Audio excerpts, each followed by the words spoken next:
Hi everyone, welcome to Financify. In this video, I'll show you a quick and easy guide on how to change your email address on Remitly using your mobile device. First, launch the Remitly app on your mobile device. Make sure you are logged in.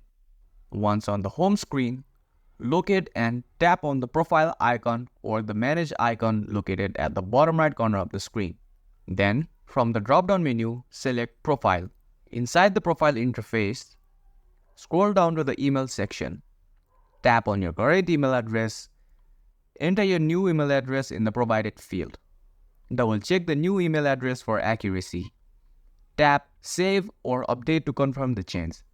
Check your inbox for a verification email from Remitly. Open the email and tap on the verification link to complete the process. And that's it. You have successfully changed your email address on Remitly. If this video helped you, don't forget to like, subscribe, and hit that notification bell for more quick finance tutorials. Thanks for watching Financify, and I'll see you in the next video.